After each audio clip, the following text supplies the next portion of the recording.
About it. Loading. What a crew. All right. We got this thing to work. Holy crap. That was a process. Oh, YouTube logged me in a completely different account automatically for some reason, and it wasn't letting me access my own stream. So we're live. What's up, guys? Hey, guys. Chaz and Trista here with Side Hustle Network, bringing you guys a weekly live show. We have a topic tonight for the first time in a while. We're going to talk about things that we're doing to scale our Amazon eBay businesses, especially this one. You've been kicking butt. Yeah. She went on like a listing. I don't know what to say about that. She went on a complete listing spree for weeks. Yeah. And didn't feel like it was doing much. And then I mean, I knew I would see it eventually. There's always like a little lag time. So all of a sudden, this last like 6-7 days, really started over this last weekend. Sales went up on her account, and it's just been every day. It's been good. It's been selling stuff, which has been awesome. So I figured that'd be your theme song. So figure we'll talk about that, talk about what we're doing with Amazon World. That's like a whole different ballgame. But we're going to talk about it all, and of course, live Q&A session with you guys. So let us know if the video and audio quality is okay. This is going to be the official. I think this is the first stream that we've done since last week, where my desk is now completely turned around, so you don't have to see the craziness, the chaos. Of our office sometimes. We just look at the chaos. We're like, oh, geez. But I will say it looks beautiful in here. It does. Because you've been cleaning. I've been cleaning. You can tell when Trista is too busy to clean the house or the office because our lives are chaos. It's true. So like last week, I've been like getting back to normal. I mean, I think that's probably one of the bigger questions we get asked all the time is how do you balance? And I just honestly can tell you I don't have a good balance. One week I'm heavy on working and eBay, and the other week I take my kid to the museum and I get caught up on housework, and there's just no like I haven't ever found a great balance. Also, our son is in half-day preschool, so I feel like once he goes to all-day school, that will change. Like it's gonna feel weird to have him gone every day, all day. I'm sad about it. I don't want to talk about it. But we get to go through it all again here in a few months. So, how are you guys all doing tonight? Yeah, it's been a really good week. I mean, we're only 2 days into the week, but we've been really productive. Not just this week, but last week too. Last week was good. So like we're in a good spot. Yeah. Yeah, balance. It's a house of cards. That's the thing too. Like when people talk about time management, I think they're expecting to hear what is the perfect day. Yeah. But no day is ever the same, especially when you're a business owner, right? Because you got different stuff going on. And when you're a mom and a wife and a business owner. The whole owner, different aspect in there. And Charles runs a lot of, I mean, he's got all of these little branches that I'm aware of them, but I don't know. When she started coming in behind the scenes more. How it works, yeah. I think you understood a little bit more of like the different plates that I juggle. Yeah, I started... Like I showed her my text messages this morning when I scrolled through my text messages, and it doesn't stop. It just keeps going. And she's like, wait, is that how it always is? Yeah. It like made me nauseous for him. Anyway, we're good. This has been a, don't mind me. I gotta, Martin, crack my LaCroix. No balance. New balance. Those are shoes. All right. Should we dive into the topic? Yeah. So I just think it's funny. You want to start with eBay? Think we're going to stay on topic. We never are, but we can at least start there, right? That's the point of doing this, right? You guys get true behind the scenes. You want to talk about eBay or Amazon first? What do you guys have for questions around that topic of scaling? Obviously, this is a big turning point in our year. 2019 is the first year we decided to build a full-time income just reselling. because we have multiple businesses that are streams of income for us, and we've always been open about that. But this year we want to make a full-time income just from the reselling portion, which means we had to adjust a few things. We have big goals this year. And the big adjustment, they're like kind of scary. Yeah. The big adjustment too is switching as much as we can over to wholesale. So it saves time and just trying to be more efficient. Yeah. So we just put in a wholesale order this morning, actually, with somebody who's now one of our suppliers for eBay. So we're getting a hold of a whole bunch of shoes and clothing items for eBay. And it's a bulk order, and we didn't have to drive around once to go pick that stuff up. And it's everyone always, I just had this question on Instagram. I did a little question poll, and I always get at least one of them. It's like, how do you find, or what was this one? I'm just going to look it up so I don't butcher it. Oh, it was, do you have a recommendation for any suppliers for wholesale to get my foot in the game? And it's like, everyone's going to tell you the same thing, guys. You cannot ever expect somebody to give up a legit supplier, because suppliers, wholesalers, distributors, whatever you want to call them, they take time to find, and it takes effort and work to establish the relationship. And I was able to send a simple text message with one of my suppliers this morning and place that order, and we didn't have to drive. I know, which is phenomenal. so but that nice. took time. Took a lot of time and effort to go and find some of these distributors and to build a relationship and putting yourself out there and talking to people. And that's why we're going to ASD next week, and we're really excited to be in the sun. Who's going to ASD? Where are my Vegas people at? I'm excited to see the sun. She wasn't even going to go. I wasn't. And then now she decided to go. You know, just pregnant and fat in Vegas doesn't sound fun to me. But it's going to be like 72 or something like that, and that's going to be worth it. Yeah. I'm going to sit by the pool. We made sure we booked an Airbnb. We've got our VIP group. We've got a nice sized group of our VIPs. We all booked an Airbnb together. Yeah. We made sure it had a nice pool for me, so you can at least chill by it. It's going to be a lot of fun. But that's not what I was getting at. What I was talking about was that one of the reasons that we love to go to meetups and conferences and trade shows are that you just simply cannot get better networking. You can't, you're never going to talk to these people online the way you get to talk to them in person. And to be honest, that's where some of these wholesale relationships are born. You really don't know what to expect when you walk in, but you just, I mean, have we ever left thinking, wow, that was a huge waste of time? Nope. Never. Every event I've been to, I've taken away something. Yeah. Even if it had nothing to do with the event itself, but it was somebody I met at the event. Yeah, definitely. There's always been at least one takeaway. Yeah. And that's the thing too. A lot of you, this is going to be your first time going to not just ASD in general, but if you go to a trade show or a conference and it's your first time, you're going to be super overwhelmed. All the information coming at you. One of our members, Ron, just texted me earlier and said, very excited. Ron, I know you're watching this. I'm just going to read it out loud. Said, very excited to get out there and network. I feel like it's going to be a flood of info for me, like drinking water through a fire hose. And that's exactly how it can be your first time. So here's my biggest recommendation for those of you going this weekend to ASD. Well, technically, it starts Sunday, so next weekend. Or if you're going to any conference in general, I know eBay Open is coming up, and that's going to be a first conference for a lot of you. Don't go in there expecting to learn everything. Just go in there having an open mind, and you're going to gain like one or two key nuggets that you're going to take home. And it might just be a contact. It might be a friend that you meet. But you're going to take away one or two things that you bring home with you and implement in your business that can help it. Don't go in there expecting to learn everything. Go to as many sessions and speakers and that kind of stuff, but you're going to be super overwhelmed no matter what. Yeah.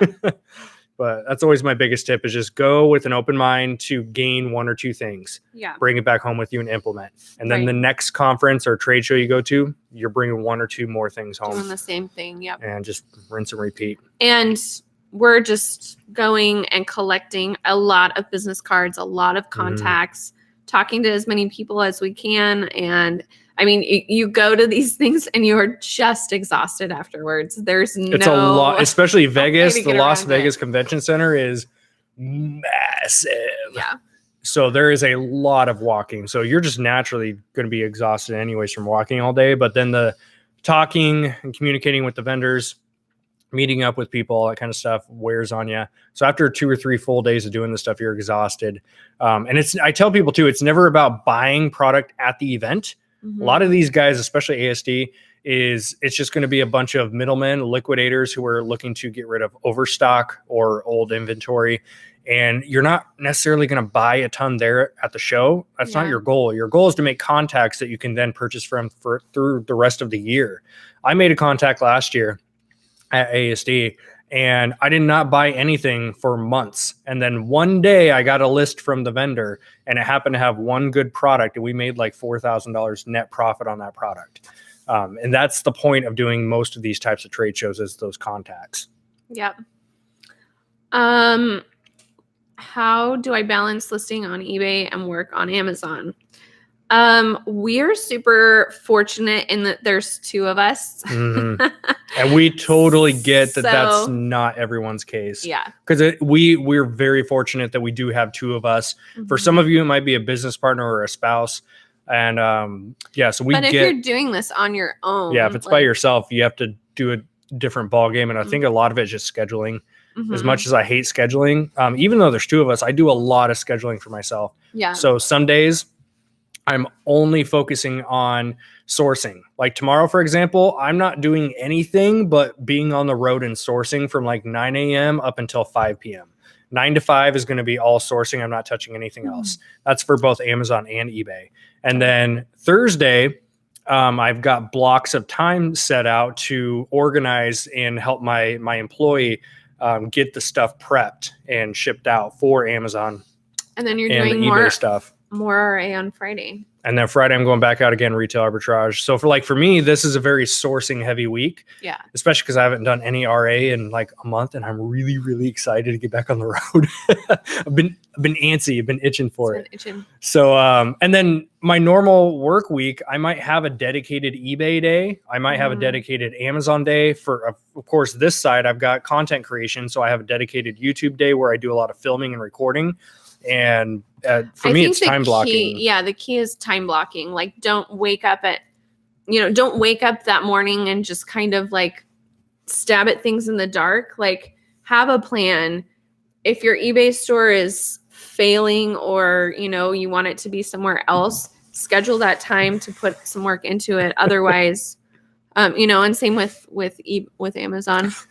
Our admin Gretchen texted me this and said, you need something in that blank spot. You kind of do. I literally just put these 2. I got these at Ross, these 2 Captain Americas. I really like. Isn't that awesome?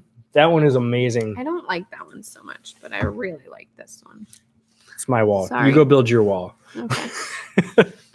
Okay, crazy. No, I'm building out some more shelf stuff going up here. I just have to read this because you got like a really cranky person about that Ross video a couple days ago. Cool. I get multiple a week. Oh, it's so funny. Somebody watched your Ross video and then did some flipping afterwards and is going to try and make this a full-time deal. Awesome. That's amazing. Yeah, and anytime I put up any type of sourcing video, you've got half the people are like, oh my gosh, thanks so much for the content. We love you. And then the other half are like, go to hell. Yeah. I get some pretty bad ones. Oh, Rob. okay. I'm lost. Super lost. Anyway. Can you give me the info on your supplier? I don't need the supplier's info. I need the supplier. Yeah. I'll just bypass that one. We are not going to eBay Open because don't say it like that. That sounds terrible. Well, I'm sad we won't be there, but it's for a good reason. We got a baby coming. Our baby will be like a month old. We'll have a 1 month old. So we're going to be too exhausted to go anywhere to start with. And I got to be home to take care of the babies. Yeah. All of them. All 3 of us. So Scott, we got Beater Picker in the house. And we never go to ASD in July because nobody should go to Vegas in July, in my opinion. That's crazy. All right, eBay Open. eBay Open is the only reason I would go to Vegas in July. I agreed. Then again, I am doing a Spartan race in Pennsylvania in July, which is no better heat wise. I guess it's pretty humid over there. Luckily, we got a morning spot. Yeah, it's a great tip. Beer to picker. Bring good shoes, snacks, and water. Like, cannot implement the good shoes enough. Go buy a pair of really good walking shoes for yourself, because you are going to be doing a lot of walking, and every single year my feet kill me after the first day, because I mean, you're walking miles and miles and miles on that floor. Are you going to ASD? Maybe we'll see you there. I hope so. That'd be awesome. Gonna do a YouTubers get together. Ooh, that'd be fun. Hey, we could put a coming soon sign for the baby. When you scale on Amazon and eBay, do you buy inventory on credit cards? And if so, isn't that a large risk if the product doesn't sell? Or do you purchase inventory with cash? Good question. I mean, here's the thing. Buying any product is a risk on some level, right? It's never money. It's going. Right. No product ever has a 100% guarantee. You got ones that are 99.999%. Yeah. There's always some type of risk. Right. And have we made mistakes? Never. Not once. Never. I just said this on someone's chat the other night too. It's mistakes are the foundation of how most of us build our business. So we've made plenty of times where I put stuff on credit cards and it doesn't sell as fast as I think it does. And I got to come up with ways to pay down that credit card, or I'm going to have to pay extra in fees. So it happens. But yeah, when you scale, I mean, if I don't talk about leveraging credit and loans and stuff like that on this channel too much, because I think it's too easy to mess it up and do it the wrong way. But if you know numbers and you know how to play leveraging loans and credit cards to your advantage, then absolutely. And we know people who've built $1 million Amazon businesses on leveraging their credit. And because of that, I mean, you fly and stay in hotels for free the rest of your life on points. It's crazy. Right. So yeah, it's that's something that we personally do. But again, I made many costly mistakes in the beginning. I was racking up credit cards like crazy. I've talked about this before. I racked up so much on credit cards and I did not pay them off. I was just paying minimums for so many years. And this was even before reselling. Yeah, before. And I tanked our credit, like absolutely tanked our credit. And that bit me in the butt a lot, because now I'm having to pay those all off, keep the balances down low for a certain amount of time. And then our credit's been building and our scores going up. So we're finally getting to a really good spot with that, to where we can get access to better cards and points and stuff like that. But don't play around with credit or loans if you do not know how to leverage it properly. Mm-hmm.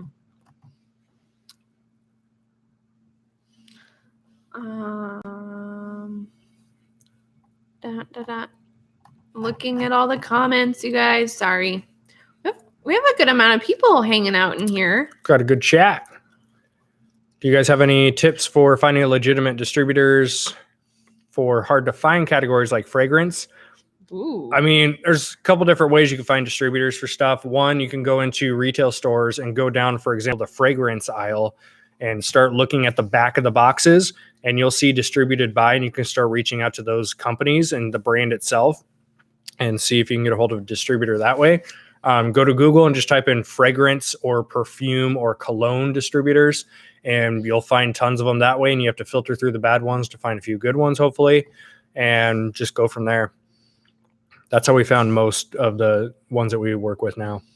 Somebody said we're really cute with the heat because in Texas, they have 2 seasons, summer and summer light. Summer light. Oh, Texas. That sounds so really lovely. Good. I mean, we are like whiny about Vegas in July, but we're also whiny about Oregon in February. So we thought we were going to miss the colder weather this year, but it hit us shockingly in March.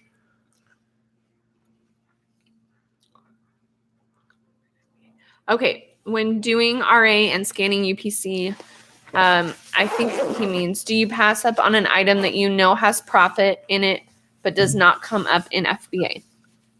So it doesn't come up Oh, like scanning the barcode of it. Always look up title search. That's a huge tip. I found some of my best. Hold on, I gotta get this thing off. I need help. I have found some of my best items, not because it came up when I scanned the barcode, but because I had to search it by title. Because whoever created the listing did not put the UPC, or they put the wrong UPC in that. So title search it to begin with, and then 2, you can always create your own listing or flip it on eBay. The other thing, and this might be way obvious, but I would be scanning something and show Charles and be like, well, it's on there, but there's no FBA. And that's a really good thing, right? Oh, geez. Like if there's nobody on, if no FBA sellers are on that listing, you would be the only one. Just put in, so there's 2 cases. One was this morning. I got another wholesale list from one of our suppliers I was looking through earlier today. And there's a product I'm going to be purchasing probably. I should probably talk to you first, but I'm thinking about going 100 deep on it because it's got a horrible rank. I love it when he says that. It makes me so happy. And luckily I've proven this many times, but there have been no FBA sellers on this listing for many, many months. Mm-hmm. And the merchant filled person that's on it, there's only one, the merchant filled person that's on it. I can get it for $3.50, by the way. The merchant filled person that's on this listing has it priced at $23.95, which is way too high. Again, I'm buying for $3.50. They have it priced at $23.95. I'm going to come in FBA and I'm going to bring the price down to a more manageable range, which is probably going to be like $14.99, $3.50 into $14.99. Of course, I've got fees and shipping involved with that, but I'm easily going to double and triple my profit on that buy cost because I'm going to be the only FBA. I'm going to run some PPC towards it, and I'm going to crush that listing. The listing looks fine. It's got a great photo, description, all that kind of stuff is there. It just hasn't had a prime seller on it. And those are cases that I've done many times. I've 4 or 5 products right now that we're selling every single day because of that same reason. This was ranked 400,000 in home, and which isn't bad, but it's definitely not good. Like it's got room for improvement. It's not good. It's not. I like how you try to spin it. Like it's not bad. It's not it's bad. Yeah. So it's still got room for improvement. But when I first bought it, it had a rank of 1.2 million. And there had not been a sale in months because of the exact same reason. It had a merchant filled seller that was priced way too high. Mm-hmm. I came in as the only FBA seller and I brought the price down to $12. And this was a $3 cost. And I'm now doing 200% ROI on this item. And I'm selling at least one a day. It's not a high volume seller, but I mean, to spend $3 and make $6 profit has been fantastic. So those are just cases of if you don't see an FBA seller, look deeper into the listing, look at Kiba and see if when there were FBA sellers, what was the price and were they selling? Because oftentimes you'll see it selling very well and then prime seller sold out and all of a sudden the rank goes up because that prime logo is not going to be there unless they're doing seller fulfilled prime. Which doesn't happen too often.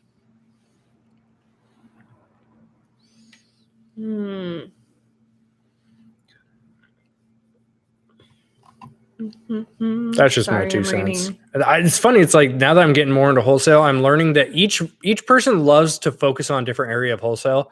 I'm loving the listings that are not super great and they have room for improvement. I'm loving to come onto those listings with less competition, and I can help fix a photo, description, run PPC towards it. Somebody asked what PPC is. I'm sorry, that's a pay-per-click. If you guys don't know, I literally just, what was that, Friday? No, Thursday. Thursday, I stayed at the office and I recorded the entire module 2 of our FBA for Beginner series. And that includes all account tutorials. I covered how to run a PPC campaign on your entire store. I showed results of the ones that we've ran. So all that kind of stuff is going to be rolling out pretty soon. It's all in editing right now. Editing.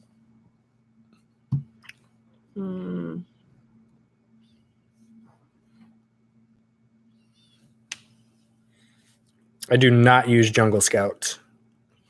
Somebody asked us about a book program too. We don't really do books anymore, so I have no idea. Which program? I'll find it. Sorry, You're guys. so scroll happy. I know. It's called. Oh man. Hey, Dee. She's got this fidget finger, and it just sit still. I wish I could record the screen because the chat's always like this. It cracks me up. What's your opinion on Reprice It for books? We don't do books anymore, so I've never used Reprice It either. I know people that use it and they're happy with it. Mm-hmm. The Repricer that we switched to and have been absolutely in love with is Aura. And we do have a description for that, plus 20% off code in the description of this. Did you end up paying for Kiba now that they charge? Absolutely. Hails to the we did. That was not even. That's not even a question. Here's the thing, like that wasn't even a thought in my mind. No. And I got the email, or not an email. They didn't send an email out, but I got a notification in a Facebook group that showed a screenshot of their updated news page that had the fact that they were going to start charging $17 a month, and it was like, okay. I was shocked it took that long because Kiba's been the hands down the most valuable program out there, and it's never charged a dime. Well, I mean, you could have paid for it, but the free version to have access to that info was fantastic. And it's like a Gary Vee approach, right? They did jab, right hook. They put out free value and information for many years. And they finally asked for $17 and people lost their effing minds. I can't believe that. Like, I mean, I'm sorry if that's one of you, but Kiba's so just vital in our business. There's no way. Yeah. And Picker is using the free part of Helium 10, which I didn't know that there was a free part. And I just heard about that a couple days ago too. So Helium 10 does have a free part worked into there. And I know Alex Moss just incorporated a, I forgot what it was called. Tactical. It's incorporated into Tactical Arbitrage, where you can hover your mouse and it shows the Tactical Arbitrage version of Kiba. So I know Alex just did an update on that too. Interesting. I need to look into what that is and do a tutorial on it. Yeah, I mean, there's other workarounds. If you guys want to do that, it's totally fine. But for us, it's like $17 a month to have access to that information. It's a no-brainer for me. We do not have a connection for KDCs anymore, do we? No, that was ages ago. That was amazing. $50 for a $200 scanner was awesome, but unfortunately he got out of the business. That was a long time ago. Yeah, that was like 2 years ago. But here's I've got videos on here that are 3 years old and people don't look at timestamps. Yeah. And so I get hit up. I still get hit up. I just got one today. I got a message. It's like, hey, what's the link for your guy isn't working. My what? The supplier, because I had a link. Yeah, unfortunately, that is not a hookup we have anymore. So now you have to go and buy it on Amazon or wherever they sell it. You should cover Aura, not Oro. So it's not Oro. I just read it. That's so funny. I read Oro because that's what the person typed. It is actually Aura. Aura is and people, it's either Oro or people have been calling it Aurora. I kept calling it Aurora because I'm sorry, you guys. I'm sorry. So Aura is a repricer for Amazon. They are going to be working on other platforms as well. It's a new software. We did a whole hour-and-a-half session live with these guys here on the channel. So if you go to our YouTube channel, scroll down a few videos, you'll see with Dylan and James. Talked a good amount of wholesale because that's what they focus on. They've both built incredible businesses around wholesale, and they built out this repricer, which is literally a fourth of the cost of some of the other big guys. And it does a damn good job too. Have you ever sent hey, Scrolly, that was not my fault. I have to tell the computer to settle down. So funny. Let's see. Have you ever sent in an item to FBA with no warnings of being gated to later have Amazon tell you cannot sell it? Yep. What do you do? I just had that happen on the last shipment we did. I had that happen. Fortunately, the products I've had it happen on recently, I got them wholesale, so I submit my invoice and I'm able to get approved. Yeah. If you do have that happen, unfortunately, you're going to have to offload them because typically you're going to show a restriction, right? So you need to either approved, which there's 2 ways to do it. Try to get auto approved, which you just hit apply and see if it works. Or 2, find a distributor that carries those products, order 10 of them, use that invoice and submit for that brand. And that's how you can get approved that way. Or you have to offload them somewhere else like eBay. We have a grocery item that was particularly sweet until we couldn't sell it on Amazon anymore. So we'll sell grocery items on eBay. It's not awesome, but that was such a good item too. I know. Oh well.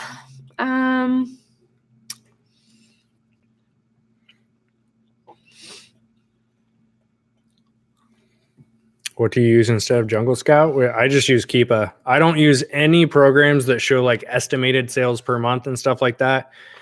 Because here's the thing, no third-party software, even Kiba is very accurate, but no third-party software is ever going to be 100% accurate. So it's all based on giving you estimated sales. Mm-hmm. I don't use any of that. I just go by Kiba. That's the only tool I use for that.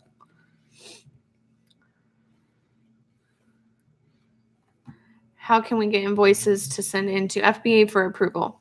Distributors. Contact the distributor, order from them. They will send you an invoice. Don't order from China. Okay. Those invoices don't won't order. work. Yeah. Alibaba won't. And it sounds like it sounds so. It sounds so common sense. Like obvious. Yeah, it sounds so obvious, but it's something that I still see go around Facebook groups. People are like, hey, can I buy Nikes from DHgate? Those ain't Nikes. They look like Nikes. They got a little swoosh sign on them. They're not authentic Nikes. So do not order from China thinking that's wholesale. That's not. And I've heard a lot of people call Alibaba wholesale. Nuh-uh. Not it. That's those quick way to get suspended if you're doing that. Martin likes you bald with a mohawk. Bald with a mohawk? That's amazing. Said I like the old videos. Oh man, Chaz is bald and has a faux mohawk. I know. I've just been doing this little like comb over thing. I go through so many phases because I do go through phases where I just clean shave, not shave with a razor, but I'll buzz my whole head. Oh my gosh! And then I'll do super short on the sides, do a faux hawk. I should do a poll and see what people think. I guess your opinion matters most. Which one do you like best? You've seen all the phases. She has seen a phase that you guys haven't seen. Yes. We're talking early stages when we started dating. I thought it'd be cool to see what my hair looked like if I grew it out long, because I always thought I would be able to have that cute like curly locks thing. Not good. No, I get like if you pictured a big fluffy helmet of hair, that's what sat on my head. It got bigger. It didn't like curl out or it just got bigger. And that I should pull up a picture from like 12 years ago. That was so fun. Oh, it's so funny. Which one do you like most, though? I like this situation. I'm not super happy about this homeless beard happening, but I will say usually I trim it, but I have not touched it in weeks because I'm getting my hair cut on Thursday. So I'm going to have him trim this guy up here. How long do I wait till I drop prices on eBay? I'm not particularly on top of price dropping on eBay. I've been better about it lately, but I would say 30 days, I start like kind of messing with numbers, even if it's just by a couple of dollars. And then, it also depends on your situation too. If you have a lot of space and storage isn't an issue and you don't need to be moving things super quickly, then you can afford to hang on to them for a little longer and get a little bit more. But like Gretchen, our admin, she basically works from a smaller, like a closet. And so she doesn't have a lot of space. She wants to get things moving quickly. So that's what she does. Would I be up for making eBay videos? I have done. I knew that it's always one person. It's like, how come Trista doesn't do more videos? Because I haven't cloned myself yet. Apparently I need to. Yes, I want to do eBay videos. I used to do hauls from the bins, and one of the frustrating things for me was being a woman on the internet. You get a lot of unsavory characters quickly. Oh, I'll never forget. There was one I night, stopped doing them. There was one night when you did a live, because it's one thing if you record a video ahead of time and then upload it, but you did your video, you did live hauls. Like I'd get, 60 or 80 pounds from the bins and show you guys exactly what I picked up and kind of go through things as I was. And you did the videos randomly, so we didn't have like an admin, or I wasn't around most of the time. So you just get these trolls. Just so bad. So I stopped doing them because they were really frustrating to me. So I think that I could start getting back into doing them. We got a cool admin now. We have a cool admin. We like our admin. I can't wait 30 days for dropping prices. Yeah, he's just too trigger happy. I'm very trigger happy, and I'm very impatient. I've just learned to accept it. I'm not going to try to change it. So I also look at how much margin I have. Yeah. So for example, if I have an item that I like right now, we just bought wholesale Adidas Boost and all these different shoes for $25. The ones that are priced at $60, I don't have a lot of wiggle room in those prices because I'm already struggling to double my money on those. Mm-hmm. So I'm not going to drop my price as much on those. I'm good with letting them sit until they sell. I'll run a few promotions on them and different stuff like that. But other products, like I just recently found a VHS recorder for $8 that sold for $230. And that one, because I had so much margin, I'm going to look at that listing every week and I'm going to slowly tinker my price down every week. So for me, it kind of just depends on how much margin I have. The more margin I have, the more often I might try to drop the price if there's a lot of watchers on it, or you can throw an offer out to the watchers as well. Peggy said the admin's okay. She's kind of bougie.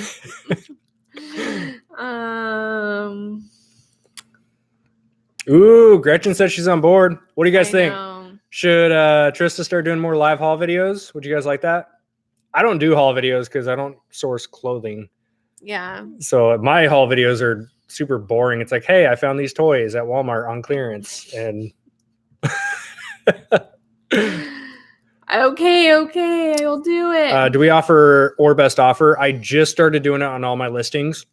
Yeah. And I am actually liking it. I despise the lowball offers like everyone else, but you can put an auto decline, which I started playing around with.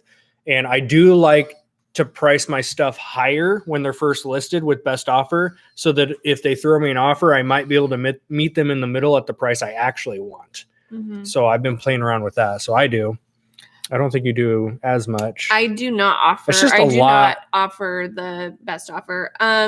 It's a lot of listings to manage for offers. Yeah, for clothing, because it is already a smaller dollar amount. Like most of the things that I list are $20 or less.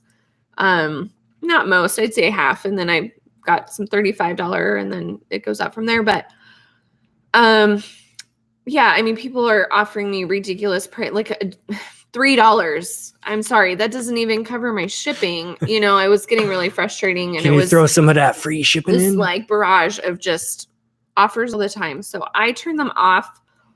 That's one thing that I will play with when I need to get things moving or it's been slow. I'll do auctions. I'll also do best offer. So. Anyone know where I can find distributors? I have tons of Star Wars toys. Go to entertainmentearth.com. And that is an authorized distributor, or not authorized through Amazon, but Amazon will accept that distributor's invoices for any toy brands.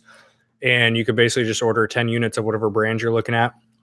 Even better is if you order a brand like Funko that's also at Disney, and you can use that invoice to get ungated in both. So entertainmentearth.com is what you use for toys.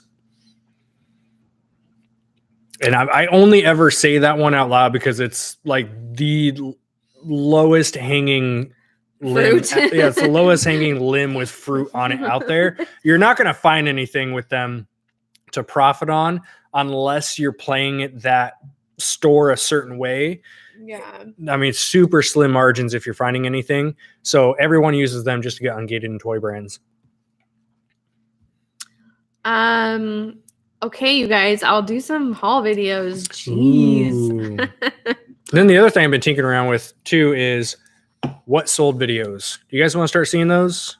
We used to do those because we used to have a series called Flips Flips and Finds that I think I wasn't sure if people enjoyed that series, so we kind of just like stopped producing it. But if there's a demand for it, we'll start doing more what sold stuff. Because we do have 2 eBay accounts. One of them is primarily electronics / I've been offloading my Amazon returns on there, so there's like random toys and stuff. So mostly electronics is what we flip on there. And then you have your store, which is all clothing and shoes. You really don't have much hard goods stuff on there right now. I have a bunch of baseball bats that I'm going to be listing soon. Actually, I should probably list those like really soon. It's March. Hi, Catherine. I see you in here. Catherine's in our VIP group. And sometimes she comes and hangs out with me. Can I do an update for the electronics count? Yes, as soon as you run the numbers. Figure out the eBay accounting stuff. So it turns out eBay in their sales history will not give you breakdowns of items from, they only go 90 days at a time looking back. And if you don't refresh the download data at least once every 90 days, it's gone. So I have to now download the PayPal reports and individually go through and break all my cost and profit down. Extremely time consuming, and I just have not put in the hours to do it. That's why I haven't done an update. But I mean, the store is public, so you guys can see we're still posting every day. We're still listing every day and selling stuff. We've had daily sales too. Not a ton, but we've been selling every day. You have had some high priced items sell, which has been really I'm trying to get nice on that account. I'm trying to cherry pick stuff because when I first started that account for the first several months, I had an average sale price of $80. Then I started just throwing like Amazon customer returns are going on there, and I started lowering my sale price to like $20, and so now the sale price average is a lot lower. So I'd like to start cherry picking a lot more. So Amazon, when does Amazon stop allowing ungating in toys? When Christmas comes around, or have I been misinformed? They don't have a No. time. When does Amazon allowing ungating? You can get ungated in. I'm trying to see where that question is. It went right there. Allow ungating in toys when Christmas comes around, or have I been misinformed? So toys as a category is not gated. You're going to be brand restricted is what's happening. And to get around that, you have to get a distributor invoice or see if you can get auto approved. I think what you may be referring to is when Q4 does come around closer to Christmas, they do. They did it last year, but you can definitely have the time when Amazon will cut the category for a lot of new sellers. And then if you haven't merchant filled anything throughout the year, you can't merchant fill toys throughout that Q4 season.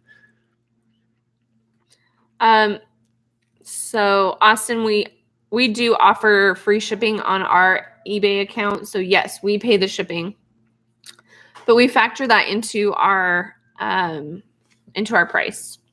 Yeah, like that's a common thing too. I mean, no matter who you talk to, you're gonna get conflicting answers. You got one half of people that will only ever do paid shipping, so the customer pays the shipping. Then you got the other half which does free shipping. When I do free shipping, the way I look at it in my head is if I sell something at $10 plus $5 shipping, that's a $15 sale price in my head.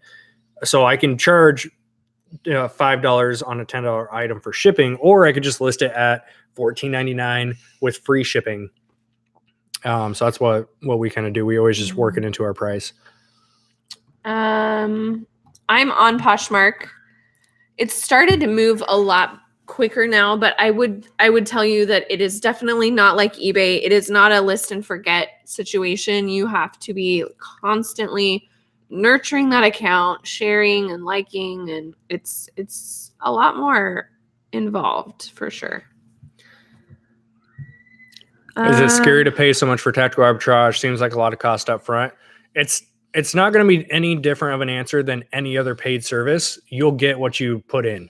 So if you pay $99 a month for tactical arbitrage for the base plan, which is pretty much all you need unless you're doing wholesale and above. If you pay the $100 a month and you're not really putting much effort into it, you're only looking at it like 30 minutes a day, then no, it's not going to be worth it. You're going to waste your money. But if you're going to pay for it and you're going to spend the time every day to learn it and use it, it will absolutely pay for itself. I've made thousands and thousands of dollars using tactical arbitrage. Yeah, somebody, a bearded picker said, they better not ask me what they want what to improve upon at eBay Open. We talked to an eBay rep. He was up here in Portland. He's the customer, or he's the community manager. I even brought that up. We were like, why? Why are these so bad? And he really didn't have any good answers. Yeah, I brought it up. I even asked him, like, why can't we have a buy cost, like just a little area for a buy cost we enter, and then it automatically generates a report every month, like something that would be able to help us with the accounting side.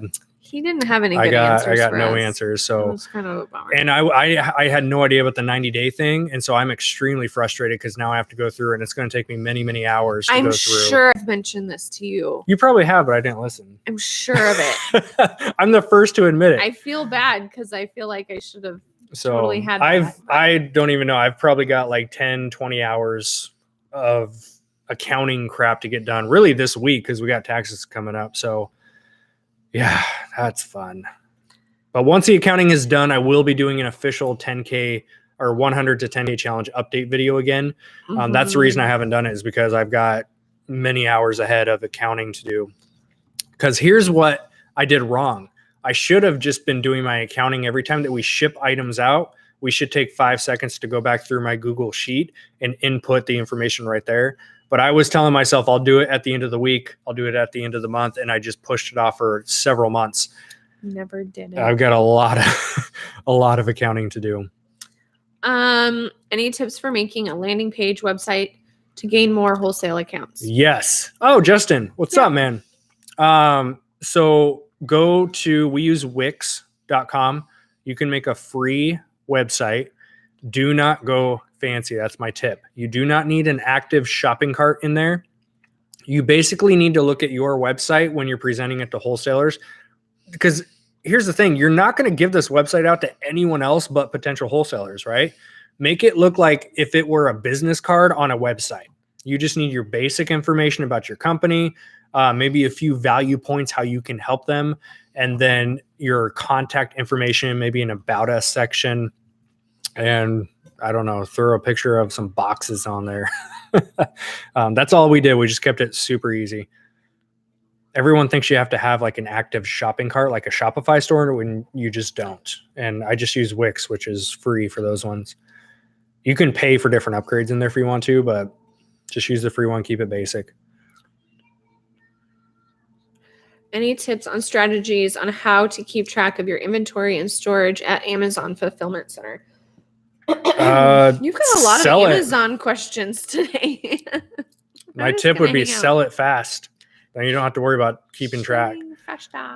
There's programs out there if you're looking for storage. Like if you've got wholesale products that are, you can order them over and over. If you've got what's called replens, replenishable products, whether it's wholesale, online arbitrage, retail arbitrage, stuff that you can send in every month. There's programs out there. I've never used any, and there's tons of them too. Just do a Google search on it or Facebook groups, and you'll see the one off the top of my head is Forecastly. I've never used them. I don't know if they're good. Just don't quote me on that. But you can use these different programs which sync up to your account, and they'll notify you when you should order more of certain SKUs. But for the most part, just try to sell your stuff as quick as you can. And then if you need to, then go through, like usually what I do is at least once a month, I'll just go through and look through all my SKUs, and I'm keeping an eye on different ones.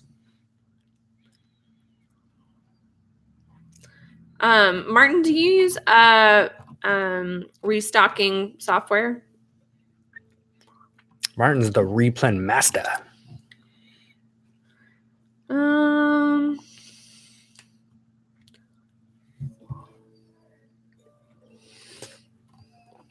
Oh, did they see? Hold on. Sorry. No, you're fine.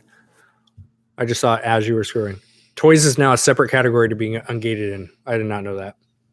I don't keep up to date. I'm the first to admit I do not keep up to date with all the new. They change shit all the time. Like that's, and they never notify. It's not like they send out an email every week like, here's all the recent updates we did for you. That would be nice. And toys is going to be the easiest category, guys. Just entertainmentearth.com. You get ungated and all kinds of stuff. Austin, where can I buy wholesale products from authorized distributors? Next question. No one's going to give you exact sources on where to buy legit wholesale products.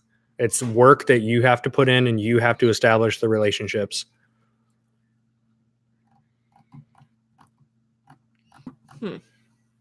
Yeah, Justin Pac-Man. Yeah, Wix, and it's so super easy to use. Even if you don't know how to do, like, I've got somewhat of a background in HTML and design and stuff like that. Just not because I went to school for it, but because I'm a nerd. I watch tutorials in my free time about everything. Like that's just how I am. So I've learned how to do it hands-on with HTML stuff. But Wix is super easy. Even if you don't know about that stuff, you can make it. And there's going to be a button where you basically click and you can forward your domain over to that website. I want wholesale details. Come on, give it up. No, it's totally understandable. That if you're new to this, the first question is, where do I find products? Where do I find products? My favorite DM I get on Instagram all the time is, "What I just started eBay. What are your tips?" Like, do you want me to compile my 3.5 years of selling into a few tips? Like, there's way more to it than that. You have to go through and watch videos to get a basic understanding of how the platforms work, and then you have to get to work yourself. You're going to learn more about selling on eBay by selling on eBay. You can watch all the videos you want, but you're not going to get the experience until you start buying products, listing them, and selling them. You're going to make mistakes, and you have to repeat the cycle until you get that experience under your belt. Whoa. James, our website right now, sidehustlenetwork.com, is not active. That's why you see it parked on GoDaddy, because we literally just a few days ago had to switch our brand over. I've got nothing built on our new website yet. That'll be a couple weeks till I get to that. Martin. Yes. This sums up a lot of Instagram messages I get. In 50 words or less, how do I do everything you do? Oh, man. Thank you for the super chat, Charles. That was really nice of you. Oh, thank you. Much appreciated. That's a cool name, by the way. I like the name Charles. I'm partial to it. Yo boy. Yo boy. Sorry.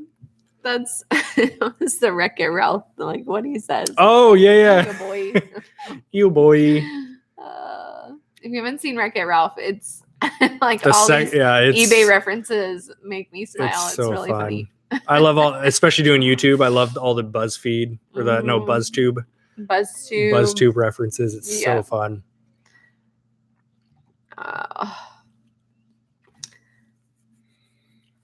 How do you make offers to people watching your listing? So if you're on Poshmark, you can open. Let's see. How do you do that? Let's do it live. I just have to think about how to do that. You go to your item and then you click the hearts. Whoops. No. Sorry. You can say price drop. So down at the bottom on your mobile app, you can hit price drop. You can't see that, but I have to bring it close. Come on, webcam. There's offer to likers on the very bottom. So you can click that and then put in what you would be willing to take for that. If you're on eBay, if you lower your price and someone's liked your item, they'll automatically tell the people. They'll tell the people. But you can now, eBay in their spring update, Mm-hmm. They're rolling out where you can, and there's always been like this whole like secret link you can do. I haven't used it myself, but there's some link you can click and you can send out an offer where your price stays the same on the item for public, but it sends out a private offer just to those people. I haven't looked at my eBay account to see if they officially made a tab for it yet, but I know there was a link floating around Instagram there for a while. Is there a minimum amount of product to ship to Amazon FBA? One item. But you're going to pay a crap ton in shipping if you ship just a few items versus I personally like to have at least 30 items before I do an FBA shipment, because the more stuff that you have in a shipment, typically the cheaper it's going to be for your shipping.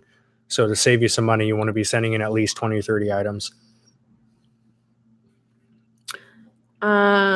Somebody's account was suspended because they don't have they built their new home and they don't recognize an address. Yeah. Amazon, I don't understand sometimes. So Amazon will suspend accounts, new accounts, for not recognizing addresses, or if you put like if your credit card expires and they try to bill it for your pro account, they'll suspend your account, like no questions asked, no email. So you got to keep an eye out for your performance notifications every day, because that stuff happens and you have to just give them a call, especially on a new account. For that reason, it's not a hard suspension at all. They just need to make sure that you are who you say you are. So you need to give them a call or open up a case with seller support and they'll get you taken care of.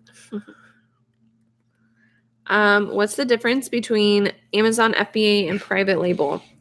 Joyce, tip number one, you need to go to my channel here and you need to watch my recent series, FBA for Beginners, and episode number 2, I believe, covered all of that. It covers all the different business models. But the big difference between Amazon FBA and private label is just branding your own product, whether it's out of China, you can get it made US based. You take a product, get it made, manufactured, and then slap your logo on it. That's considered private label. But you can still have that item be FBA. Yes. So and then from there you might be a little confused about. No, I was going. No, I'm telling her that she might be a little confused about the gotcha. Different ways you can do this. So once you have your product that's private labeled, you then can send it into Amazon FBA, which is fulfillment by Amazon. And then also you can sell your private label product on eBay and Shopify and build a brand around that. But definitely go watch the new series I just put up. I've got module 1 is up. Module 2 is currently being edited. And I've got a whole strew of account tutorials coming out. Strew? That's how many. That's not a word. It is. That is not a word. It is now. Someone please look that up. Slew. I think you mean a slew. Oh, it was not slew. A strew. What does strew mean? I think strew is a word. Ow. Oh, did she kick you? She's like kicking me in all the these baby's big enough that she's been kicking spots. She's been kicking Trista's back. You know. If you see Trista in her chair, just like baby's kicking. Strew. Strew is not a word, man. Scatter or spread things. Oh, it is a word. Untidily over a surface or area. It's a word. Is a word. But that's not the intention that you had for it. It's still a word. You're funny. No, I do have a ton of videos coming out for that. Yeah. We're going to be in Vegas this week, and I'm waiting for my editor to finish editing all 5 videos in that module.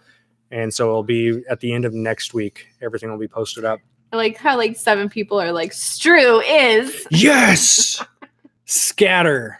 I guess that might fit. I've got a scatter of videos. I don't. Maybe not quite. I'm stubborn, so I'm just going to accept You're it. going to keep it. I know you will. Keep it. Keeping it.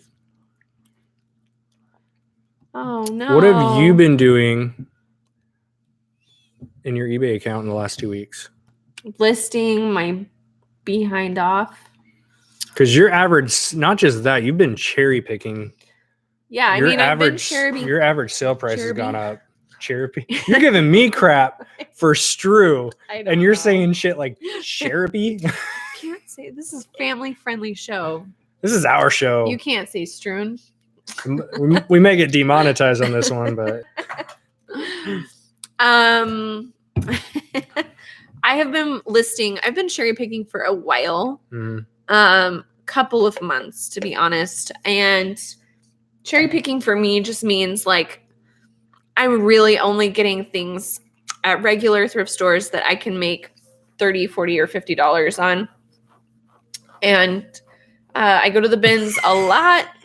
Trista, super chat. I'm so happy that someone remembered that. Thanks for the super chat. That was one of the best. Here's what I need to do. I don't even remember that.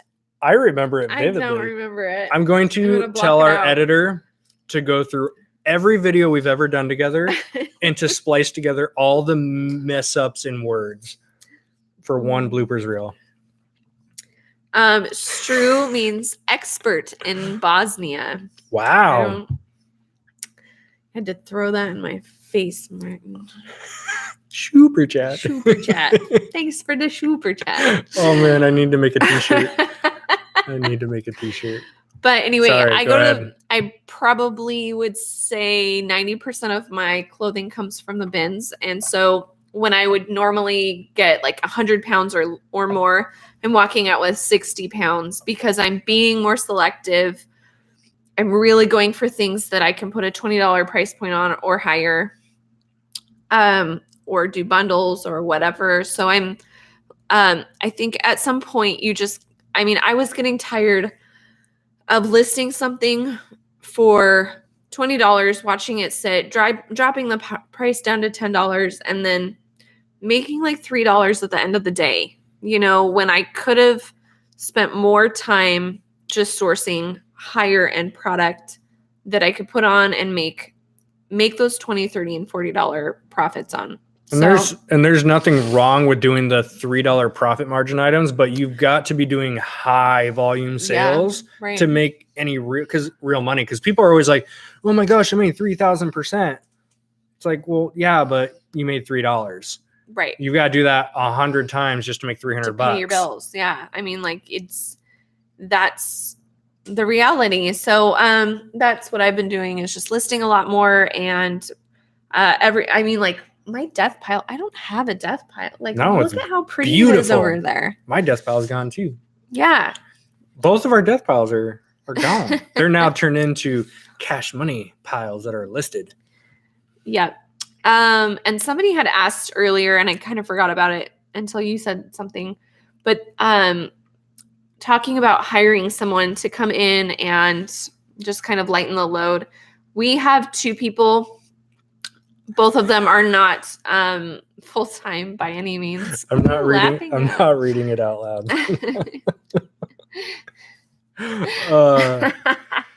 I've got nothing to say. You're so funny, bearded picker man. Proceed. Okay, sorry. Anyway, so I totally lost my train of thought. Oh, you're cherry picking. No, hiring people. Oh yeah, hiring people. So we have 2 people. Neither of them are full-time by any means. I have somebody that comes in and does 4 to 6 hours a week of photography for me. I have everything, not this morning. That was a disaster. But normally I would have everything prepped. So she's just going through the pile, putting it on the mannequin or hanger, getting the photos, doing the measurements, bagging. And then if she has time, she'll put away. And then I do that through the week too, but she does the bulk of it.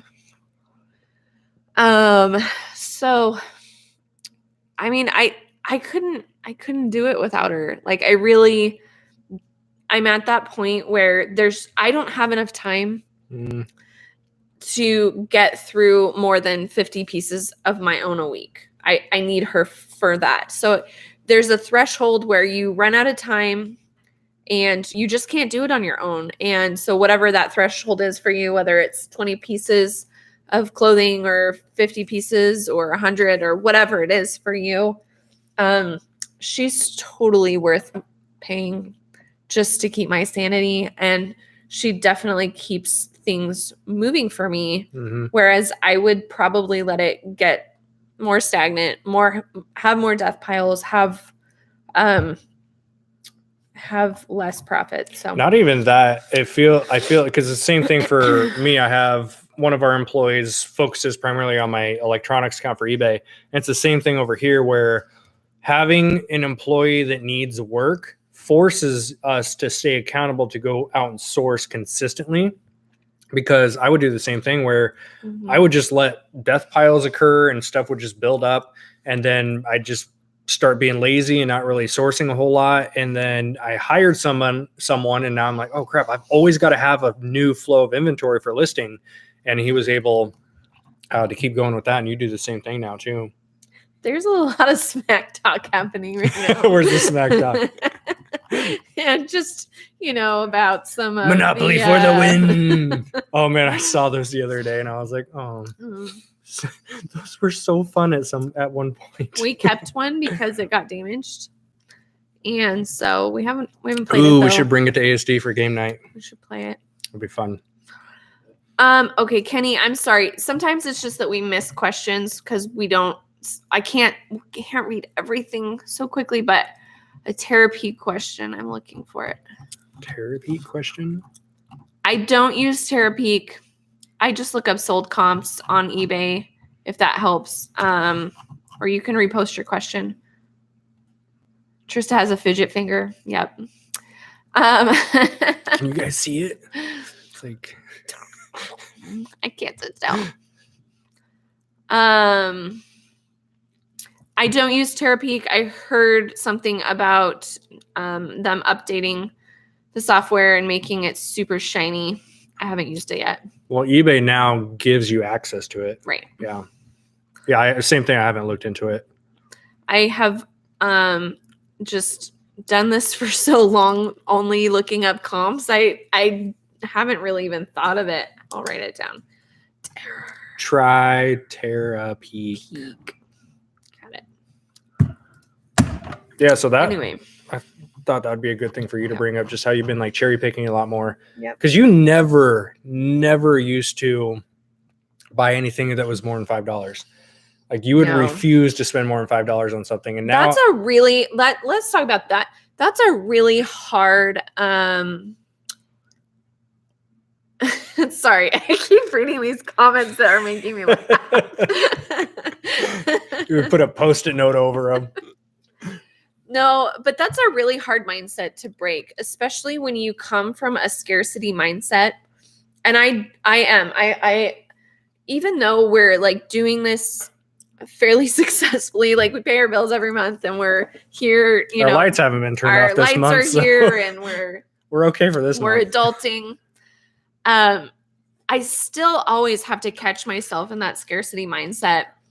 And so when it came to sourcing, especially when I first got started, I wouldn't pay more than $1 for anything, because it was like, well, what if I can only sell it for a few dollars, or, what if it doesn't sell at all? Or, if I spend more than $5 on something, I'd have to make $50 to make it worth it. And just coming from that scarcity mindset, that can really cripple. Why does our internet do this every time? We're still connected. Yes. Bueller. Right at the end when you're going to leave too. Okay, you guys can still hear us. Well, that's good. Oh, YouTube. It freezes up like my ex's heart. Oh, that's great. Maybe I should just pay for the Zoom extension.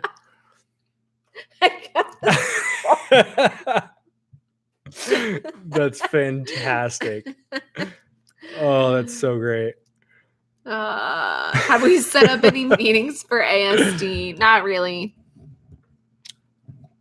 We completely slacked on that. I didn't even think about it. We will be there. If you are there and want to hang, then All the super chats. Let frozen. us know. All my super chats are gone. Is anyone a graphic designer? Maybe we should get a shirt up for that. I'll buy one. I'll support it.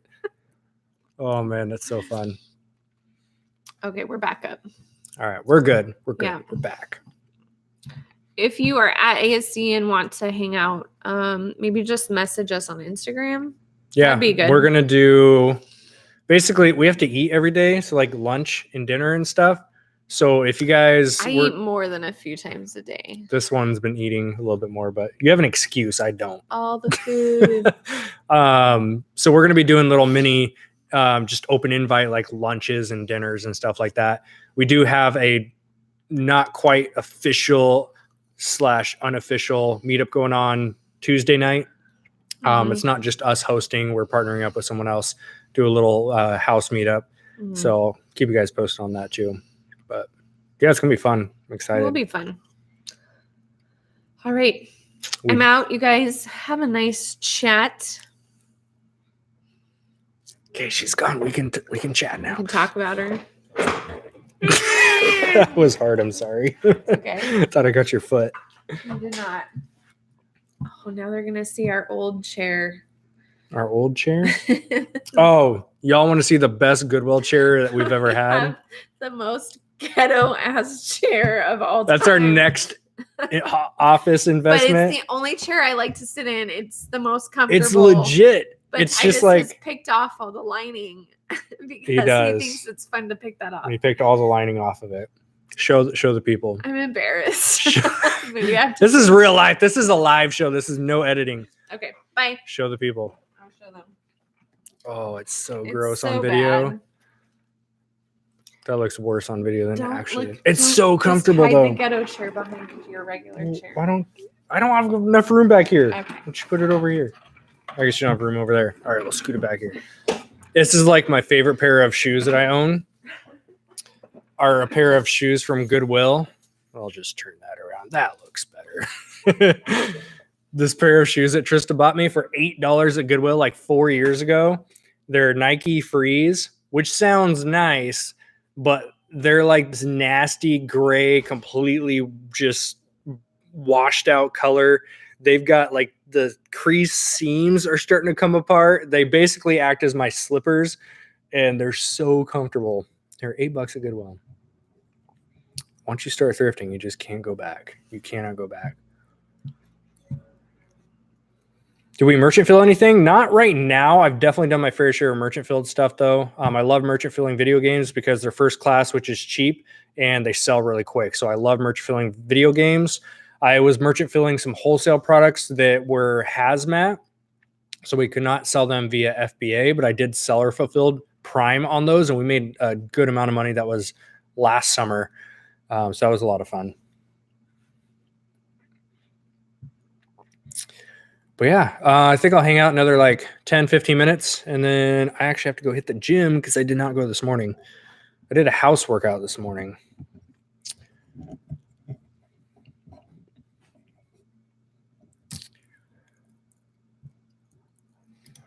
Just stick a car cover on it. That would look legit. Get one of those like racing seat car covers. That chair is comfortable. Got her for $5 at Goodwill. It's been fantastic.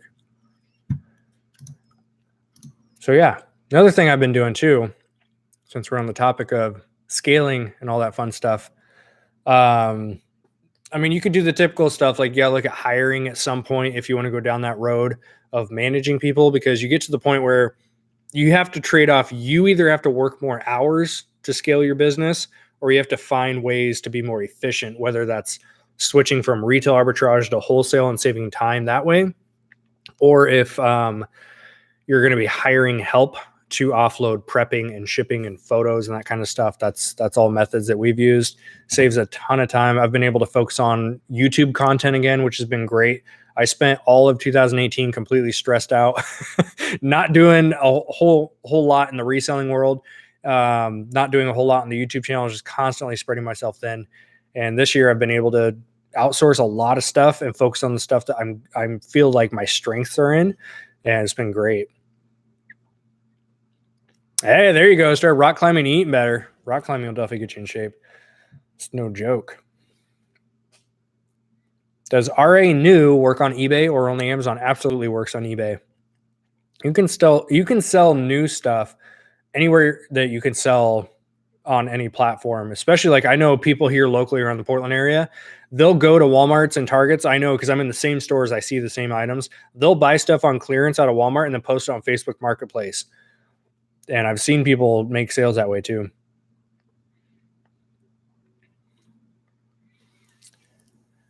It's expensive sending priority mail for t-shirts and polos. Where can I get small boxes to ship first class ground? You can get eBay boxes. If you're talking about eBay, you can get eBay boxes, which are small, lightweight, under a pound. So you can do that. Also, if you're shipping t-shirts and polos, we actually use poly mailers. So we don't use boxes for those. We use poly mailers. You can get those super cheap on Amazon or eBay. Trista's got like flamingo ones and banana ones and all these different nice ones. Mine are just blue. So you can ship out stuff first class that way. Obviously, if it's a higher ticket item, if you're selling like $100 polo, I would box it. I wouldn't send that in a poly mailer.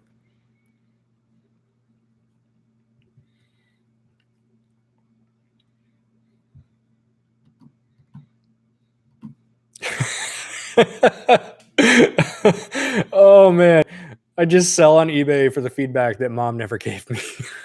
I think a few of us might do that. Feedback shows me appreciation. Yeah, I mean, these things are cents. For poly mailers, they're cents on Amazon.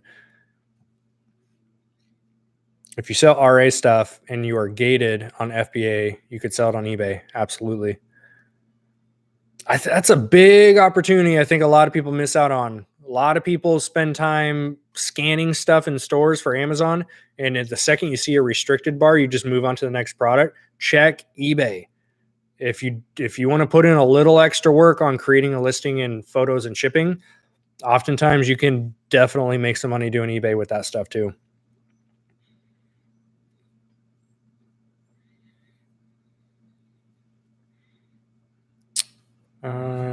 Where did I miss? Oh, here we go. I need help selling clothing on eBay. I've had 20 listings of men's button-down dress shirts posted for 4 days. Haven't even gotten an offer on something. I've changed title, prices. I don't know. Eric, honest truth, you need to list more, buddy. If you're new to this, you're not going to know how the algorithm quite works yet, but 20 listings, you're just barely scratching the surface. You need to get 100 listings, 250 listings, 500 listings to start seeing daily cash flow coming. So focus on getting to set milestones for yourself. Focus on getting to 100 listings this week, and you'll start seeing some traction coming. It depends on if they're seasonal items too, right? Because you can't, like right now we're kind of getting out of like the boots and the clothing, or not clothing, sweaters and jackets and kind of weather. So if you're listing a bunch of jackets, they might still sell, but they're definitely not going to sell as fast as they would going into November. So you also have to look at the types of clothing that you're selling as well. But then again, I've seen Trista sell like wool sweaters in the middle of July before. Sometimes it does make sense.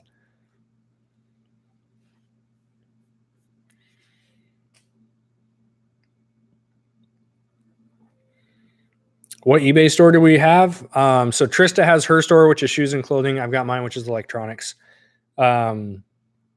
If you mean like the tier level, I've got whatever the basic store is. She's got I don't know the different tiers off the top of my head. She's got the second tier up. Premium, I think it is. Yeah, just basic store is all I have for mine. Yeah, and that's the other part too. Peggy nailed it. Is clothing is saturated. Clothing is a very saturated market. I mean, it's so easy to go out and get cheap clothing. So it's definitely going to be a lot more saturated, which is why Trista is starting to cherry pick her price. She's more willing now to spend $15 on one item if she can sell it for $45. So she's learned to do that because a lot of people are not willing to do that. A lot of people just want to buy the $1 or below items. And I feel like there's so many people in that market. Paul, yeah, your questions are visible. Did I miss one? Let me scroll up. Oh, there we go.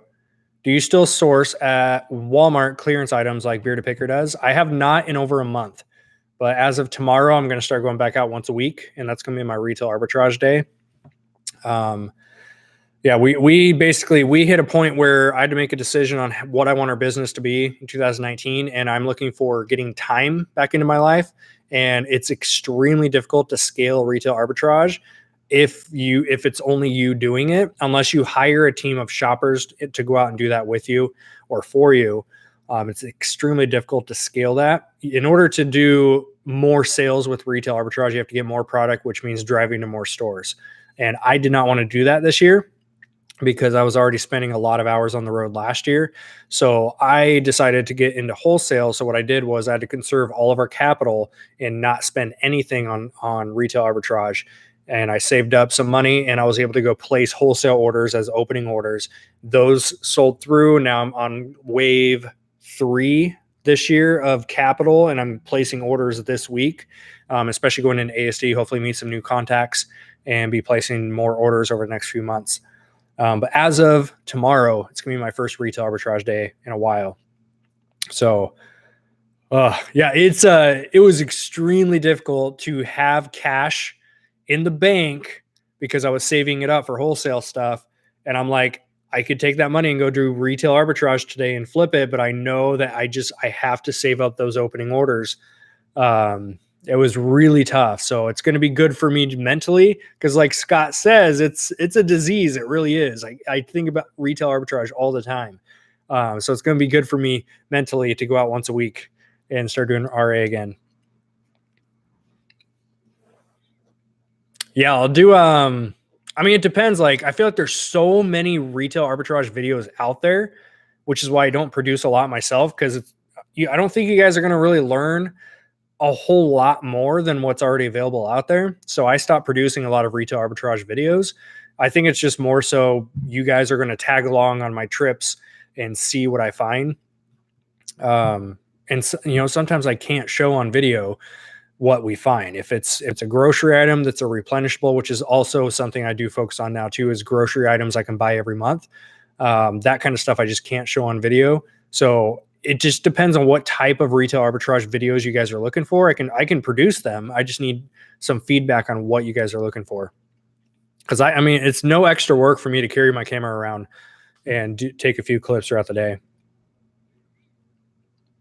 And really, as far as YouTube goes, all of my effort has been put into the FBA for Beginners series, because it's a lot of production work that goes into that, right? I've got like the nice camera setup and the lens and all that stuff. And then I work with my editor to get all the editing done, the visual graphics. So that's been a lot of extra work. So I'm going to get back into doing like weekly vlogs and stuff like that pretty soon. I just take out, I don't have it with me. It's over on my other desk. Canon M50. And I just use a 22 millimeter pancake lens. So the whole setup is pretty small, so I can just keep it in my hoodie. So I really don't have to carry it on like a tripod or anything. There we go. 5-minute countdown. Gretchen's going to be booking a vacation. All right. 5 minutes on the clock.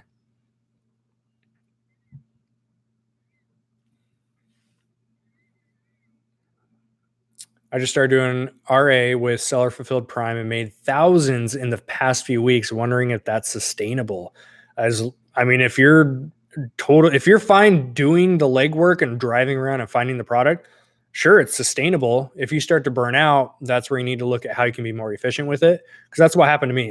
When I started catching myself burning out mentally and not wanting to post on social media because I needed quiet time, and not wanting to work on my business because I needed quiet time, when I hit that burnout point, that's where I started looking at improvements I need to make. Because for me, especially those of you with families, you'll understand, but my retail arbitrage days are, 8, 10, sometimes 12 hours long, because I live in a small town an hour away from everything. So I have to drive an hour out just to find a store, and then I have to drive another 20 minutes to each one. So my RA days are long, and I was doing that 3-4 days a week. And I would leave the house at about 8 a.m. and I want to get back after I dropped everything off here at the office. I want to get back until after 9 o'clock at night. My boy is going to sleep. Trista's, she's tired. And I was missing out on a lot of my own family life.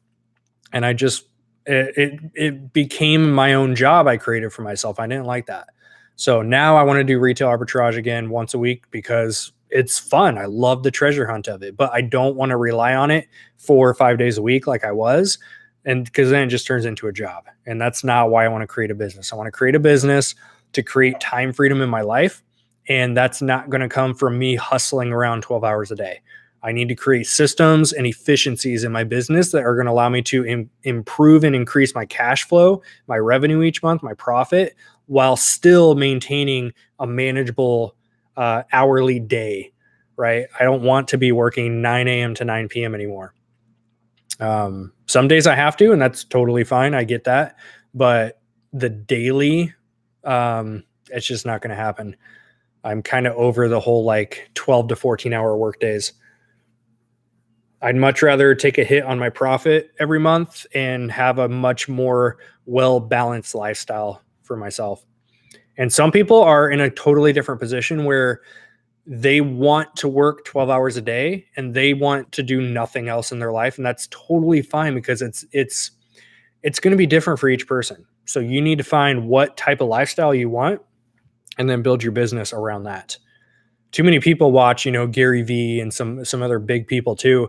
They watch these videos and these Instagram posts and they're like, oh, they're working 12 hours a day and they're making $1 million a year. I want to do that too. You don't have to do anything other than what you want to do with your own lifestyle. So you have to learn what's the trade-off, because you can have $1 million business, but what's the trade-off, right? How much family time do you want to have in your life? Do you want time for friends and hobbies and activities? Do you want to go to the beach and camping trips during the summer times? You gotta weigh out where your workload is versus how much personal life you want. Hey, what's up, James? Got to get my VAs going, have multiple applicants. VAs, oh, I love them.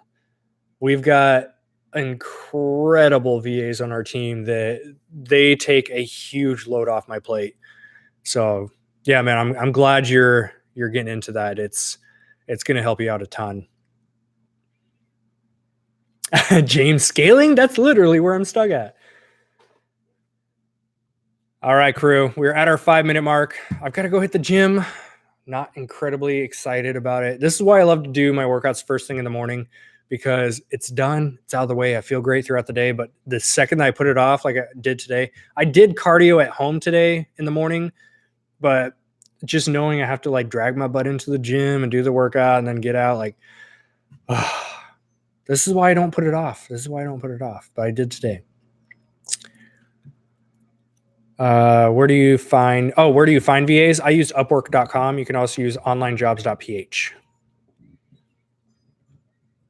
I will be happy when I'm done. And I love going to this gym, not because it's a great gym, but because they have a steam room. I wish it was a sauna, but they have a steam room. And every single session, I hit the steam room for 20 minutes. I rinse off with a super cold shower, and then I do another 10 minutes in the steam room and then cold shower. It sucks to do the cold shower part, but it feels incredible afterwards. So that's what I'm looking forward to. But aside from that, thank you all for tuning in to Side Hustle Network live show. Appreciate you all being here. And I just noticed we got 59 likes on this video, and we had several hundred people watching. That doesn't add up. If you guys get value out of what you're seeing in these videos off of the time that we put into this channel, it would help us out tremendously if you can hit the like button and comment on each video that we produce. Helps us get boosted up in those rankings on the search bars in YouTube and Google, and lets us know which videos that you enjoy best so we can keep creating more of those for you. But aside from that, thank you all for tuning in. It's been Chaz. Peace out. We'll see ya.